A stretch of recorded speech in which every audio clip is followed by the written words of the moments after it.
It's 2012. Man, I'm sorry. Yeah, so we got to walk through 2012. And so sitting in the building with us from KPOO, our sister station in San Francisco, is Harrison Chastang, the news director over there. Welcome to the show, Harrison. Thank you. We have from Color of Change. These are people that's been on the ground. Every time there's an issue, they've been leading the charge, from voter suppression on down. Arisha, how you doing? What's your last name, Arisha? Arisha Hatch. Arisha Hatch, that's right. And then we have a man who's been all over the planet. I mean, this year he's been in Australia, London. He's been here, Alaska, Oakland. Anywhere that there's been a hot spot, he's been there. Mr. Mark Gonzales. And then lastly, on the phone with us, and Gonzales with an S. That's right. Make sure you get it with an S. And then on the phone with us from HuffpostLive, we know her from D.C., but now she's in L.A. Alyona, how you doing? I'm good. Thanks for having me. It's HuffpostLive. It's HuffpostLive. How's it going for you over there? Is it good? It's great. It's a really fun new project. It's something that just launched in August, and we won a Matchable Innovation in the Media Index Award last week. It's a totally new format. It's all online streaming, and thus far, I think the people are really loving it. It's something that's brand new. I'm excited to see it develop. Okay, well, great. So let's start off, and maybe I'll start off with you, Alyona. What is one of the big key issues that stood out for you this year? There were so many to choose from, but maybe two that really just had you going, man, we got to talk about this. Well, oh God, there is a lot. I like to talk, but it depends on whether these are issues that we want to say that everyone is talking about, right? The big stories that are out there, or the stories that are kind of undercovered. And so, I'll just start off with some of the things that I think that don't get quite the attention. And so, one thing that we saw this year was a lot of outrage, a lot of anger from Congress directed at the White House over selective leaking to the press, right? And we saw a lot of information be put out there about kill lists, about possible, cyber warfare that we were waging against Iran. And there was so much anger on the Hill. But to me, the biggest problem with this, and it really shows where we are as a country in this, post 9/11 war and terror state of mind still, is the anger from Congress is directed at the White House for the act of leaking, which is something that happens in Washington all the time. There's a huge double standard there, too, in terms of who gets in trouble for it and who doesn't. And they weren't actually angry or felt the need to investigate, the fact that we have a president that used to be a constitutional law professor that has just completely changed the dynamic and expanded Bush-era policies to the point where now we have a kill list, right? Right. He meets with his team on Tuesdays, and they decide who is going to be assassinated via drone strike remotely, via airstrike. And, at times this has been American citizens. We know that it happened to Anwar al-Awlaki, his 16-year-old son, something that the administration has never even spoken about. And so the fact to me that that's what Congress is angry over, or that isn't what is really disturbing to them. And, this disposition matrix, this entire institutionalization of this targeted assassination program by this administration. We also found out just the other week that, when they thought that Mitt Romney might actually win the election, they decided to start making a drone rule book, because who knows what might happen if this gets into the wrong hands. And this is, a really, really scary power. And this is where I feel like the left has failed in standing up, in being heard, in, they've totally just accepted this because they think that, if this power is in the hands of our benevolent and moral leader, Barack Obama, then it must be okay, and we just don't want Mitt Romney doing it. And all of that it's just so wrong. And that's very scary to me. But I think that we've seen that line carry throughout the year with numerous reports, that come out about how much this program expands, about the institutionalization of it, and the fact that Congress, for the most part, is turning a blind eye. There is finally a hearing on the Hill last week where we saw some members of Congress asking for more information on drone strikes, and yet they voted down a bill by Dennis Kucinich, who actually wanted to have the administration explain their legal policy, how it is that they justify being able to have these powers. And yet that, for some reason, didn't get the vote. So, Right. It's really not going anywhere. That didn't play a big role in the election. Well, let's just hold it there on the drones, because that's a big thing. I know in the Bay Area, we're dealing with a big fight about the Alameda County Sheriff bringing drones in. I think Berkeley is getting ready to try and pass a resolution to have a drone free airspace, and they're trying to see what jurisdiction they actually have.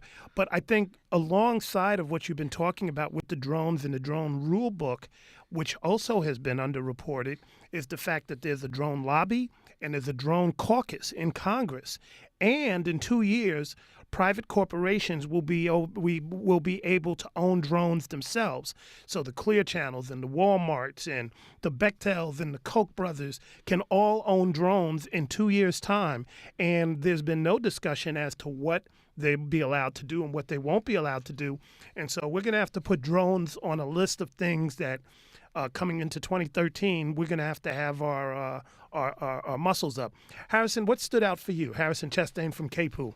Speaking of drones, tech is one big issue that we talked about on KPOO in the past year, and how tech is impacting jobs. And right now is a tech boom in San Francisco.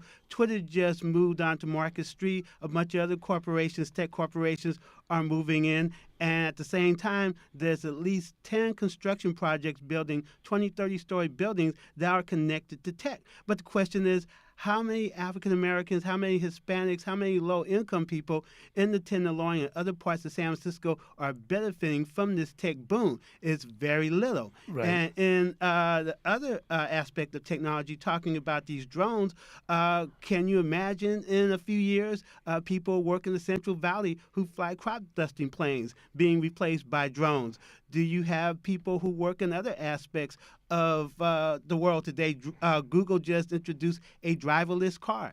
In 10 years from now, will that displace people working for Muni, people working for UPS? These are entry-level jobs. And as we see technology move more and more, we see fewer and fewer African Americans, fewer and fewer Hispanics who are in the decision-making positions in technology, and questions need to be raised how this technology will impact employment and overall income with people of color. And Right.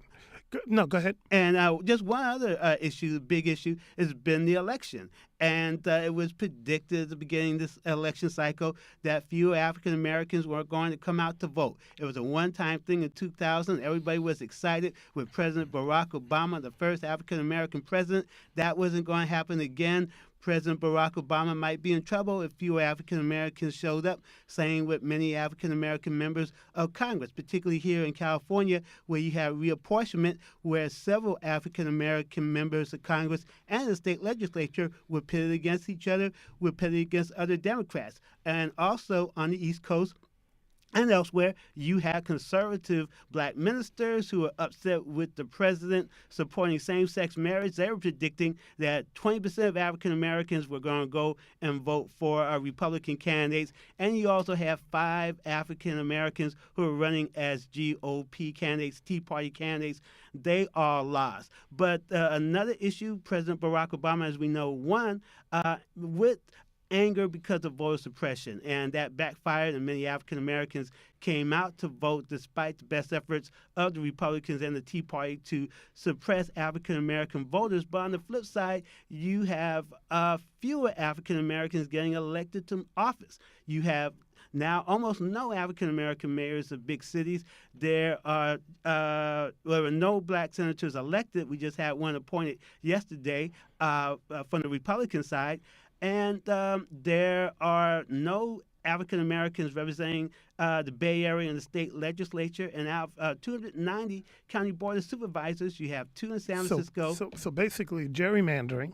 Gerrymandering. And redistricting that came about in 2010 when people didn't show up for stateside elections played out in a very big way, and that's something to consider. Going back to the situation about the tech, I do remember that there were big protests in San Francisco. I know we covered them when Twitter came there, with people living in those impoverished areas demanding that either San Francisco charge them the tax rate or they start hiring people. I think they had a list of demands, and we'll have to kind of revisit that. Arisha, Color of Change, how you doing? Good. How are you? Step right into the mic there. So what has been a couple of big issues that you all have been really hitting on that, kind of define 2012? Right.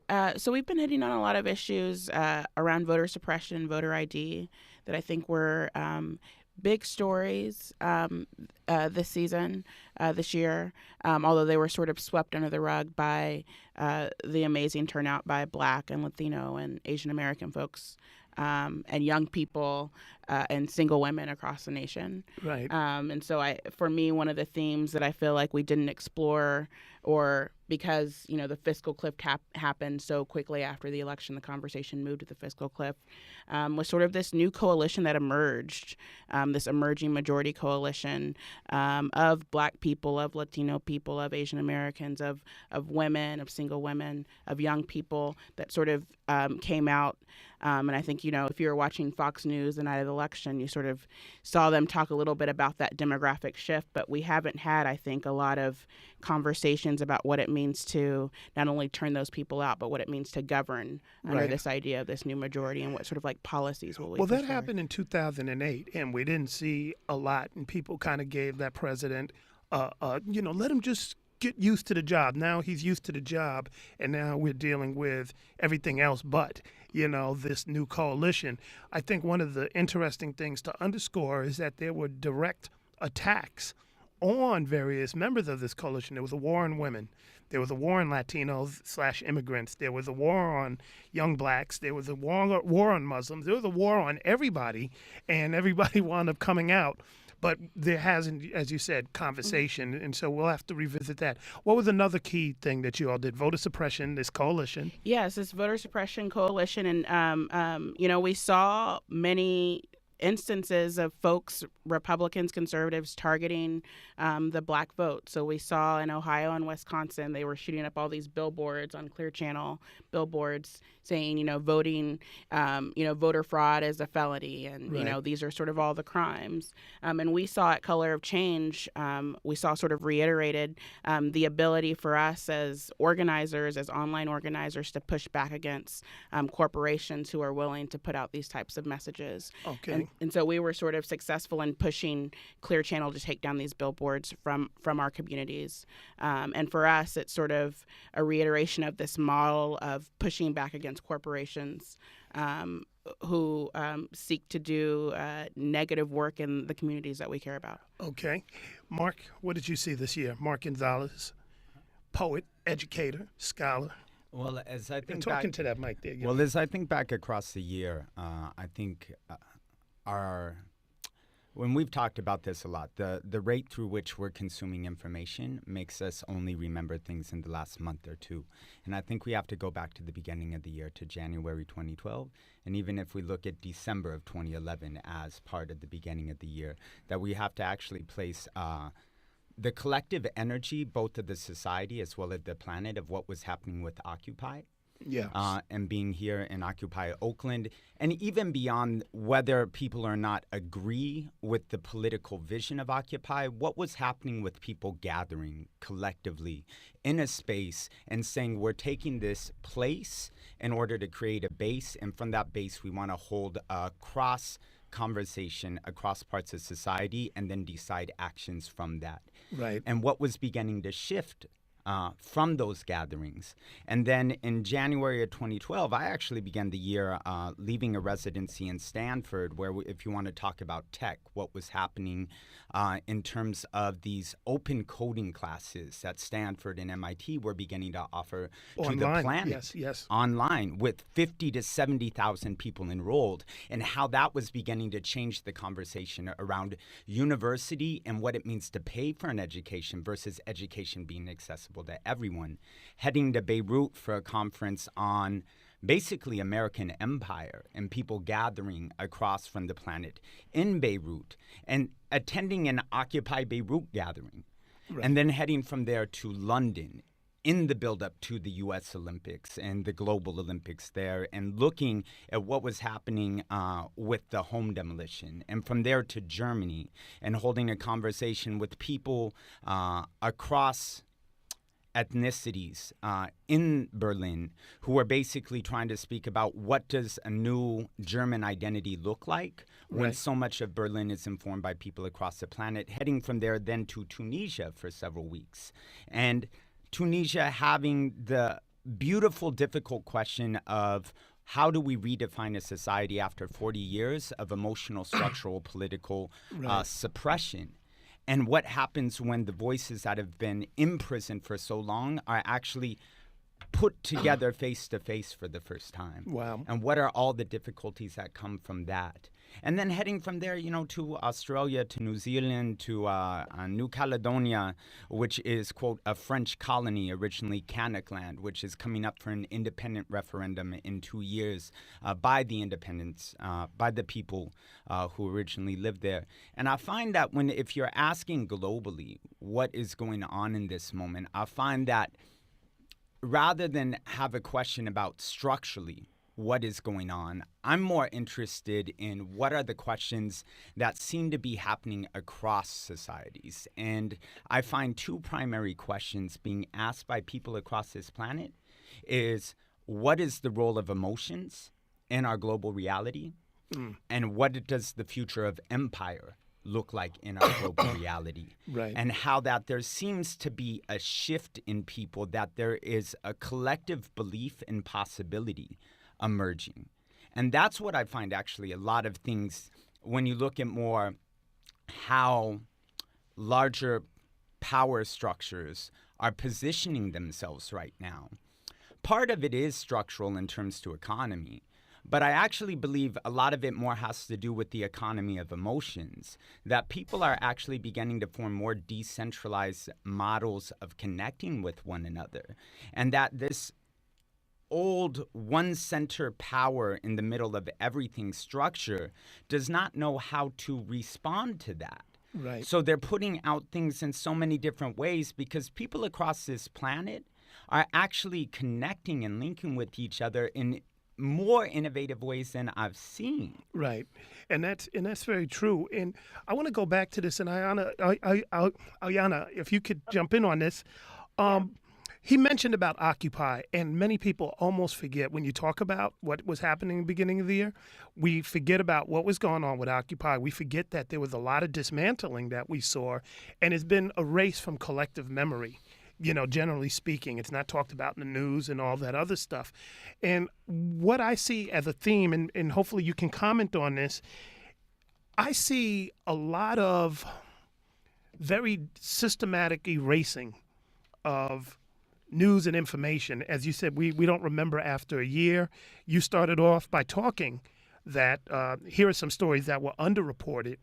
But I also see a thread where we are distorting information. We're putting things out. Let's put a Lincoln story out and let's rewrite history in that. Let's misreport stories. Let's put false leaders up.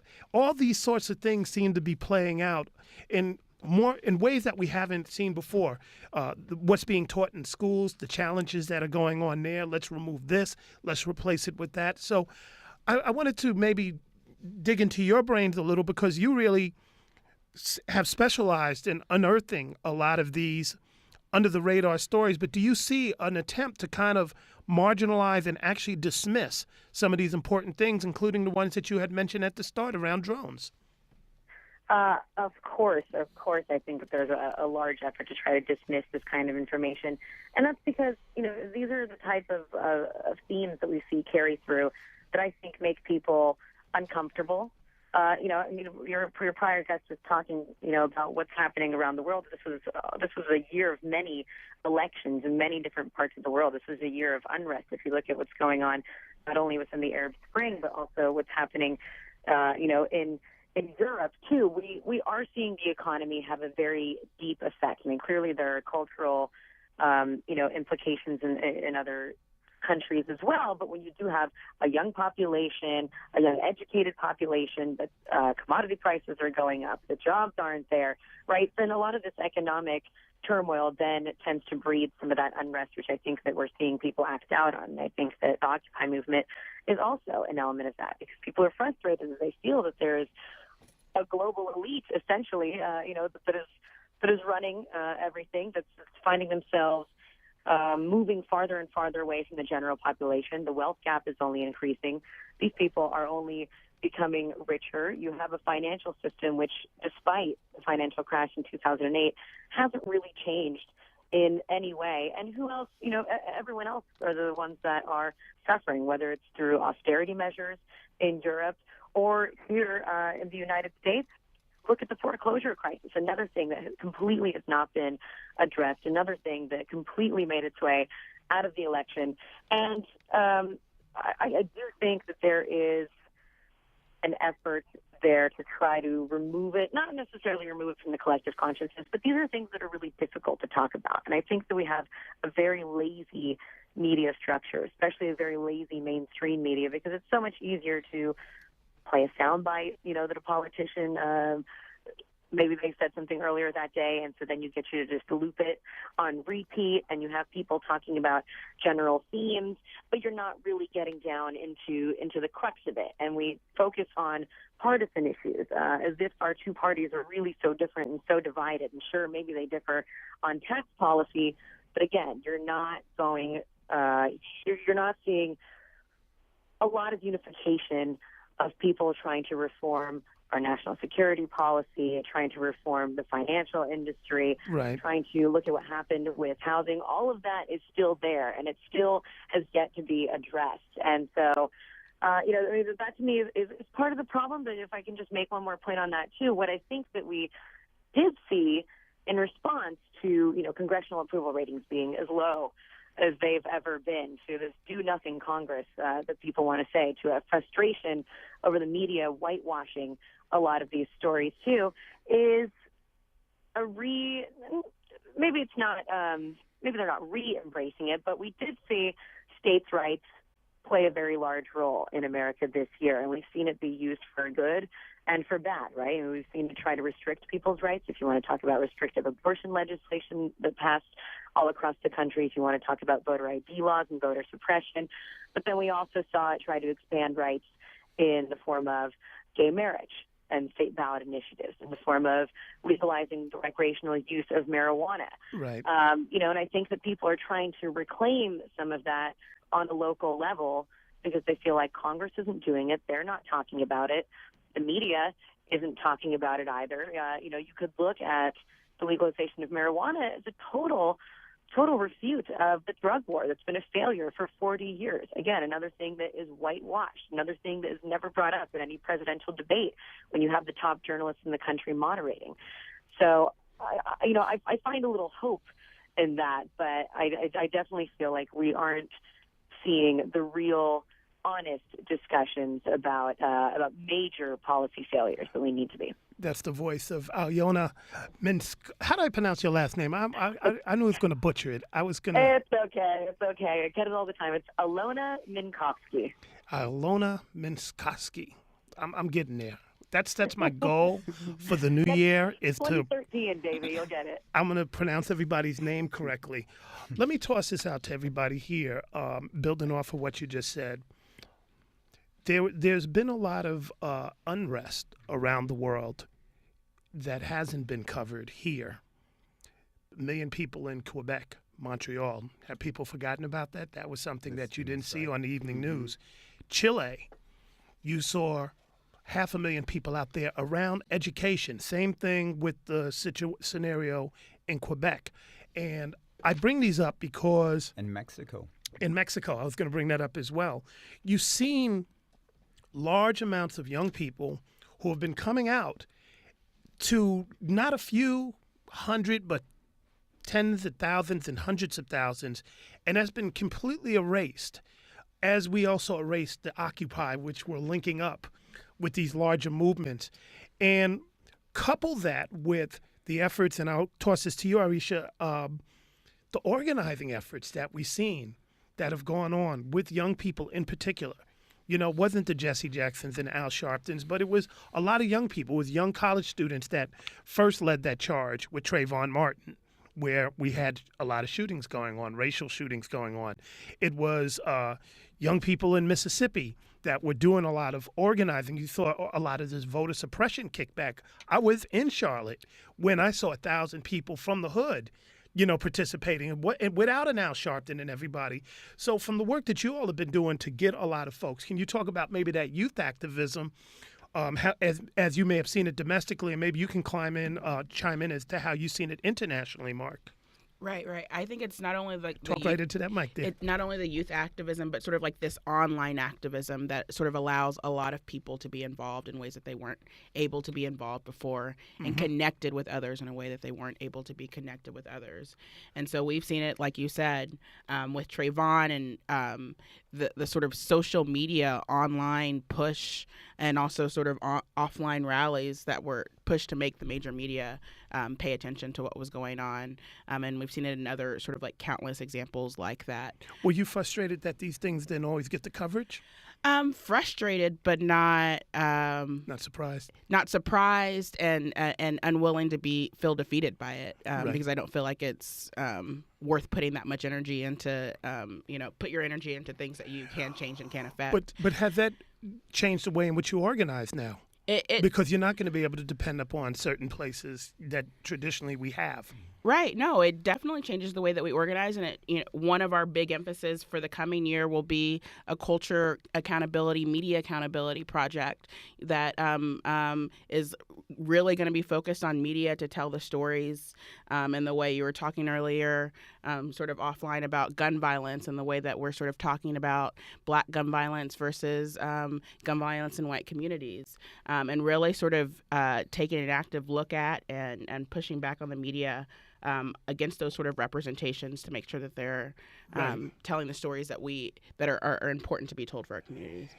Mark, can you chime in on the international organizing that we've seen that was blacked out here, yes. white outed here? So in the student protests in Quebec, I think what's important to remember is they released a really powerful document. And I think one of the things people who are interested really in understanding not just the sound bites that are going on globally from a different perspective, but really understanding that people are engaged in transforming their local reality with the global vision. It's not an either-or conversation anymore. And so on the ground, people are having these conversations and releasing documents about their personal and political philosophy with which they're moving forward. So in Quebec, when the student protests were going on over the tuition hikes, I remember the document they released specifically said, raising this tuition makes education inaccessible to the rest of us, and that is a declaration of war on our future.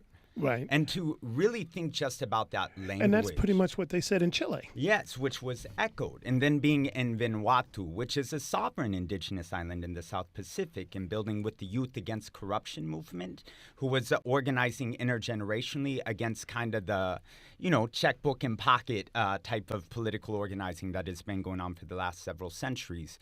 Being in France, when you look at so much of the BDS, as well as in London, the Boycott, Divest, and Sanctions movement, that are organizing around the 64 plus years of occupation in Palestine by the Israeli government, that it's majority young people who are saying we have to address economically how these structures are affecting us both domestically, and then how that domestic taking of resources is then being used to harm people in other places of the planet. Right. And how is it that we're accepting that you're taking money away from us? You are taking money away from us to harm other people in parts of the planet. Okay. That's the voice of Mark Gonzales. I appreciate that.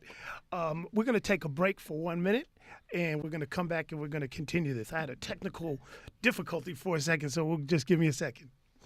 Which is, we don't remember things through statistics, which is how so much of the news is presented to us. Remember things, and we make sense of the world through stories. Mm-hmm. And so we're not engaging with other people's stories, and specifically stories add an emotional element to a narrative. Right. And when we hear them, it syncs with us and it affects us. I feel part of the reason why we're not connecting with the global reality, or if we're even aware of it, is because we're not presented with the emotional narrative of what people are seeing and what people are frustrated with and what people are dreaming. And so therefore, it's not staying with us. Right. Because when a person is affected emotionally and they hear something emotionally, such as with the recent shootings in Connecticut, which is a really emotional story that needs to be shared nationally and globally.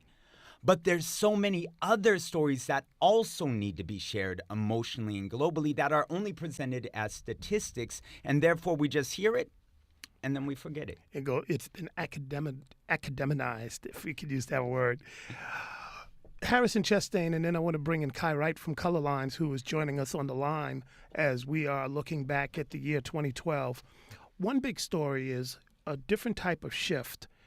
And we talked about this last time you came on our airwaves with our traditional civil rights organizations, once considered the conscience of America, and we've seen a corporatizing of them. It played itself out in a very ugly way with Prop 37 here in California, where we saw the NAACP and we saw not the Urban League, but the Black Chamber of Commerce, and there was a long list of people who lined up alongside Monsanto and all those groups that we've been fighting for the past, umpteen years, and said, now we're in their corner, and they were like leading the charge. We saw this play out around the telecom, net neutrality, where you have a list of like 20 civil rights organizations lining up with AT&T. And you talked about that this has been an ongoing pattern, not just nationally, but locally. And it's now caused a very significant split in terms of when you see organizing going on, you have a lot of 20 and 30-something-year-olds who are on one side of the fence, and you have the traditional civil rights organizations on the other side, which a lot of times, more often than we hate, unless it's a police brutality issue, they're on the corporate side, and that's been kind of a challenge. And there's this dichotomy, just using an example of the NAACP. You have the local chapters and you have the state chapters. Here in San Francisco, the local chapter is very proactive on issues like the measure against smoking. And that was another issue that the state NAACP cited with the cigarette industry. The local chapter was against that. Same with Prop 37. But when you people in California tried to interact with the heads of these organizations, the head of the Urban League in California, the head of the NAACP, the head of the Black Chamber of Commerce, you try to get them on the phone. We as journalists, we try to interview them. They're not available. They're not making any comments on these issues, but they're making these endorsements. And these endorsements seem to go depending on how much money they get from these entities, and they claim, no, we're not being paid off, but they're on the advertising. We're being supported by the NAACP, the state chapter of the NAACP. And it really turns off a lot of people. They're saying... So what is that about now? Is that a generational thing, or is that a class thing, or what do you attribute to that? It's about money. And more often these days, you got nonprofits, you got community organizations that are being squeezed out by budget cuts statewide or federally, and they got to get money from somewhere to survive. Many organizations have said, we are not going to sell our soul to bring in the money, but other organizations say we got to survive. If we got to take money from the cigarette industry, we'll take it. We got to accept it from the chemical industry, right. We'll take it. Well, we've seen a lot of that. We've seen a lot of organizations alongside with Walmart. We've seen them with the banks. In fact, one of the things, Color of Change has been like on that opposite side. That's one of the things that has been very marked is that, wow, like y'all a new civil rights organization, because the other one, many of them, not all, but quite a few, have been on the other side of key issues that we've been battling. And right now, it's a big battle between Tavis Smiley and Cornell West. And Tavis says he needs to get his program on public radio, and we're on public radio right now, independent, non-commercial radio. And, everyone who listens to this station knows the struggles money-wise. Tavis Tavis says, hey, if I get that money from Walmart, if I get that money from Wells Fargo, the main entity, one of the main entities responsible for the subprime crisis that's put so many Black and Latin people in foreclosure, Tavis says, I don't have a problem with it. Now Tavis is being criticized from all corners for being a sellout, but he says, I got to do what I got to do to stay on the air. Something to definitely think about. I want to bring Kai Wright in, editor-in-chief of Color Lines, a wonderful publication. And how you doing, sir? I'm doing well. Thanks for having me. Good, good. And I'm glad that you were able to come in and join us.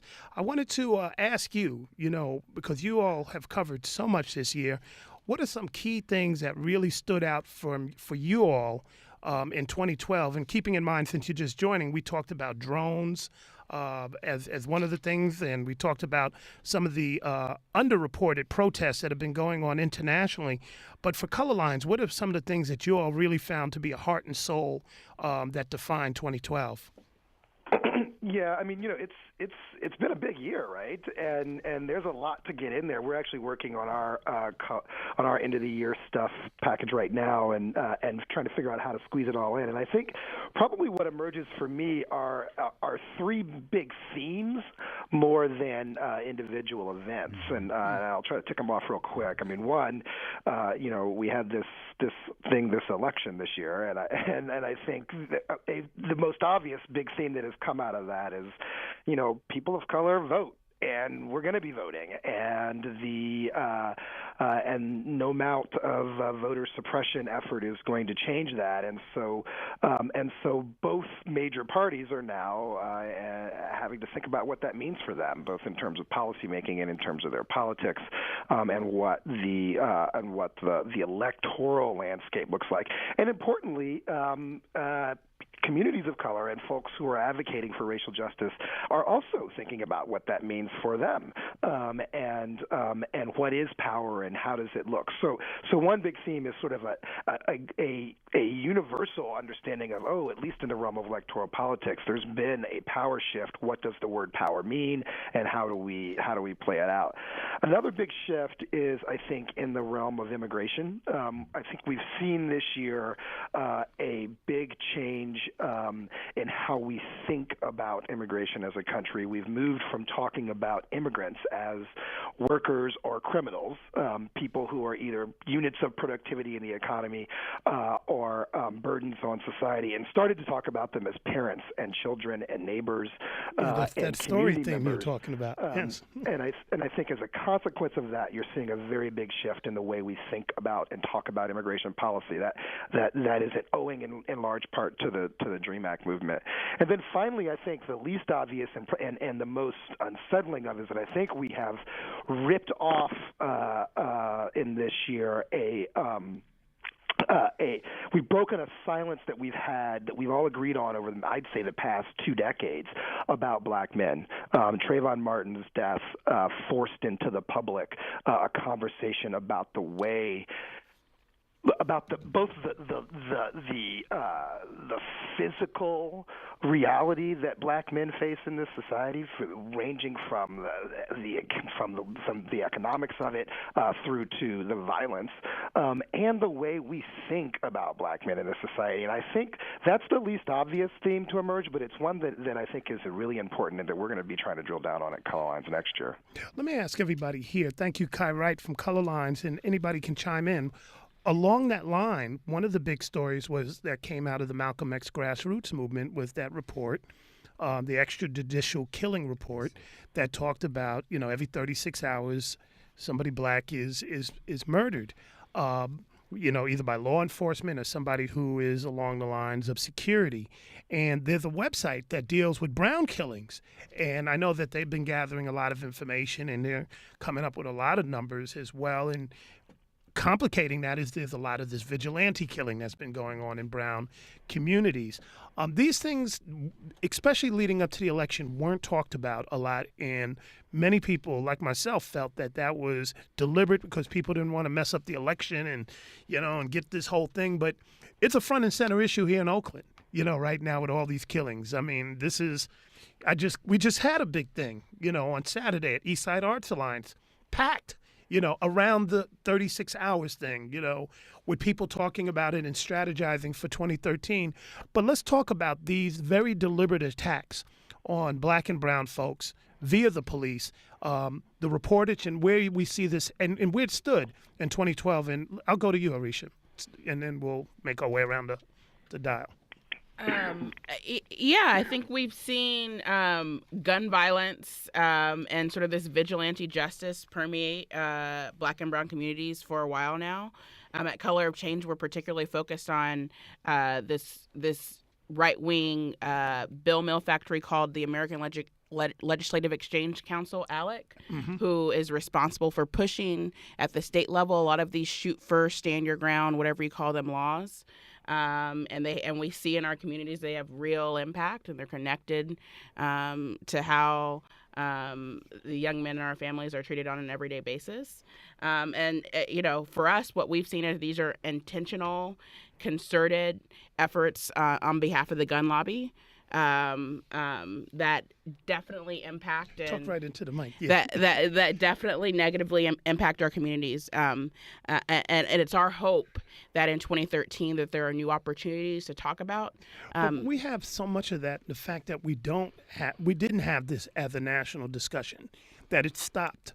In our respective circles where we're at, and people would consider us all alternative, but that it wasn't, that it could be, we can have a big rally here, but it's not in the San Francisco Chronicle, and it's not on KTVU or any of the local stations, and we're right next door to them. So they see the rallies, they know the conversation, but it's not there. And what does that mean? Is this a continuation of devaluing life, or is this something else that's at play? I think it's a manifestation of the disconnectedness that the major media has from our local communities. But it doesn't mean that we can't continue to force that conversation. It doesn't mean that we can't take the opportunities to show the connectedness between other events that might resonate more with them. Right. But I think that we saw through Trayvon. I think that we'll continue to see that we do have a power when we muster all of our energy together to bring those stories up to sort of a major narrative. Alyona, could you comment on that, and also just adding a little bit more fuel to that fire of physical attacks on people who have been marginalized? We've had these killings with black and brown folks, vigilante killings with a lot of brown folks, police shooting black folks. And then we had this whole justification for rape with women, in 2012, which people kind of forgot about. We had sitting senators and sitting Congress people, talk about, there's different types of rapes and, look you straight in the face and be dead serious. And it's and even try to push legislation to justify that. To me, all these things are kind of connected with I'm really going to war with you, and I'm going to pull out all the stops, and I don't care. But I wanted to get your thoughts on that and how that weighed with stories of this year. Yeah, well, that's actually, that kind of flows into what I was saying before, too, in terms of being able to use the states as this, democratic laboratory for certain ideas. And sometimes it can be used in a positive light to expand people's rights. And at other times, people, try to use it to infringe on your rights. And, you have people talking about legitimate rape, whether women are asking for it. And it's really, it's sickening, but I think that it just reminds us all that there are, some really deep-rooted ideologies in this country, and that race and that sexism are still very much prevalent. We all know that we're not in a post-race type of society. And so these are things that you have to keep fighting against. And so that's why when you have a lawmaker come out and say something crazy like that and people don't understand why you want to attack him, they say, well, he's just a loon. Good. Let him know that line of thinking is no longer acceptable, and it's important when people talk like that and say these things off the cuff too, so that we can still realize that it very much exists, in the same way that, you can hear Mitt Romney on video saying that, talking about 47% of Americans, right? And this kind of disdain that he has for the poor and the elitism that he has, within him. But I think that, all this stuff is very important, too, to remember in terms of the conversation that we're having right now after this horrific horrific massacre that we saw in Newtown, Connecticut at the elementary school. Right. Well, it Now seems everyone is talking about, gun violence, and yet people haven't really been talking about gun violence in Chicago. People haven't really been talking about a militarized police force and how that's affecting our society. And so, clearly, something, seeing elementary school students, murdered in cold blood like that is going to bring out the emotions. But this isn't a conversation that, that should be ignored for so long in terms of talking about gun violence in many different respects. And that, includes talking about perhaps a ban on assault rifles and whether we need, things that are military-grade weapons, how it is that poverty affects certain communities, how it is that police violence affects all of it, mental illness. It's all part of the conversation. And I've heard a lot of people try to say that we shouldn't have a knee-jerk reaction to Newtown. And I'm the first person to agree that we shouldn't have knee-jerk reactions to things. I think that we saw a lot of that post 9/11, and we saw a lot of our civil liberties taken away, and that's continued on because of that, because the government can overreact. But things like gun violence, that's not a knee-jerk reaction to something that just popped up yesterday. No, it It's isn't. been around for a long time. I want to first of all thank our guests that have been here this afternoon: Mark Gonzales, Arisha Hatch, Harrison Chastang, Alyona from Huffington Post Live, and Kai Wright from Color Lines. As we get ready to move into 2013, predictions. What are you looking at? Your crystal ball is there. What do you see happening, or what do you think needs to happen? And I'll start off with you, Harrison. What do you think needs to happen? Then I'll go to you next, Alyona. Okay, several things that I think will happen in 2013. President Barack Obama will push to lift sanctions against Cuba. He'll appoint, if possible, a black Supreme Court justice if there's a vacancy. Here in California, the state legislature, which is now controlled by Democrats with a veto-proof majority, will revise Prop 13 to remove corporate tax loopholes, and the state will eliminate its deficit. Okay, we're going to hold you to that. We're going to hold you to that. Alyona, how you seeing this? Oh, I hate the prediction game, But you have to do it so we can play it back 6 months from now and go, you was wrong. You was nah. Well, let me talk about what I think, what I hope happens, what I think needs to happen, which is I'd like to see, concrete moves on immigration reform. Seems like at this point, and I know that we say this all the time, how could you possibly ignore it anymore? But now the Republicans finally do have an incentive, which is realizing that they can't win any more elections unless they do somehow start to change their policy and change their stance on this. Then I would really like to see, some action on that. I am going to be watching the trial of Bradley Manning. He just turned 25 years old. Yesterday, this is the biggest classified, leaked case in the country's history, and he's been detained for over 2 years, and the trial won't even begin until March. And I really hope that it's something that people start paying attention to, but I'm going to predict that they're going to ignore it either way. But I don't think that this kid should be charged with aiding the enemy and spend the rest of his life in jail over it. And I think that the economy is still going to be something that we struggle with, and it's going to affect every single part of our society, and I think that it's still going to be something that very much affects the rest of the world and the political movements and the ebb and flow of the tides. There is you still see a lot of people suffer, and like I said again, this wealth gap continues to rise, and the rich get richer, and I think that there's going to be more tension that rises up there. Not to be such a negative Nancy about it, but you're just keeping it 100. Okay. It does have a profound effect, I think. Okay.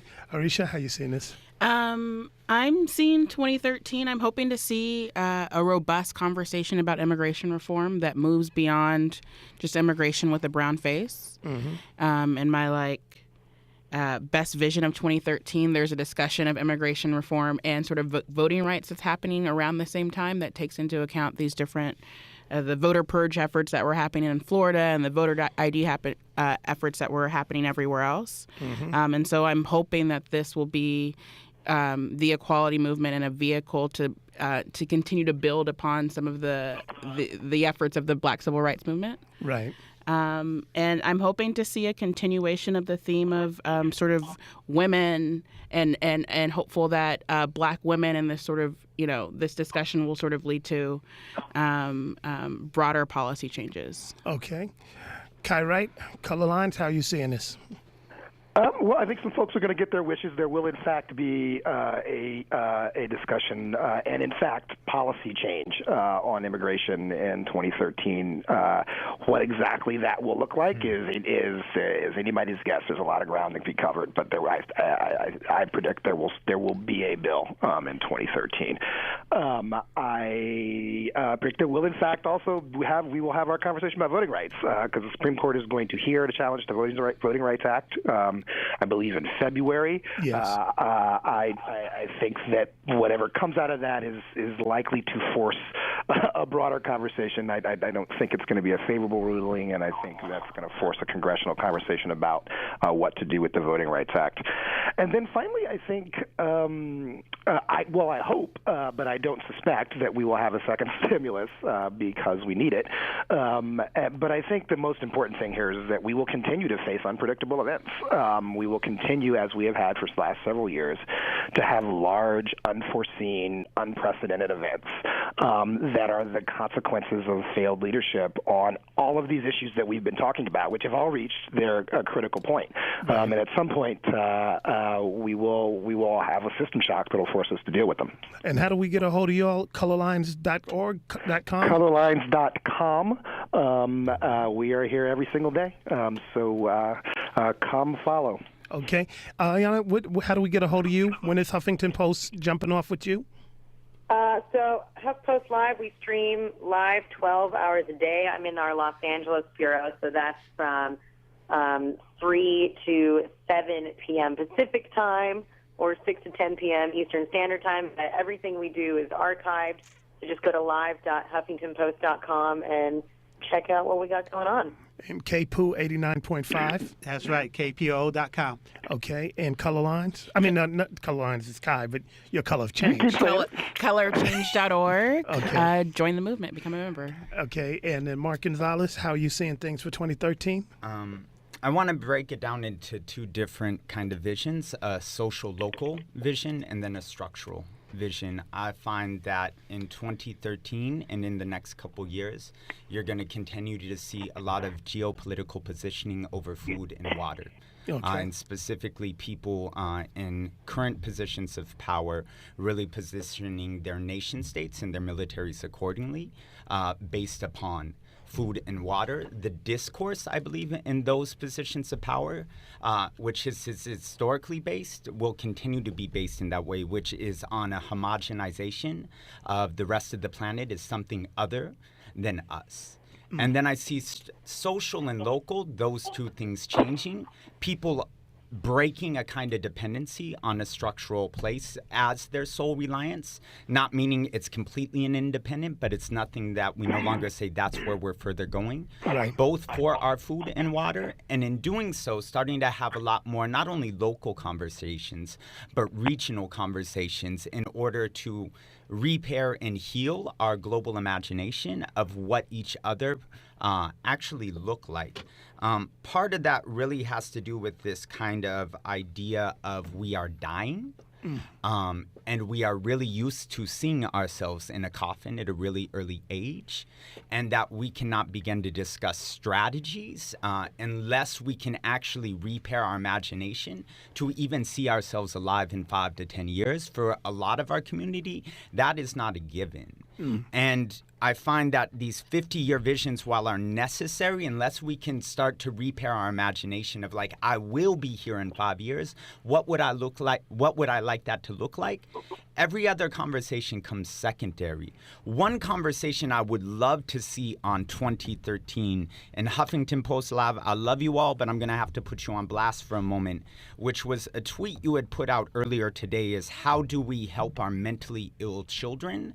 I believe we really, as a society, have to shift the conversation outside of mental illness to really mental health. And mental illness reinforces the idea that the only wound and is is those who are biologically, chemically imbalanced, and that there's not mental wounds that come also from our sociological ordering, and that mental health is a social and a global conversation, not something specifically about only those who have a chemical imbalance in their life.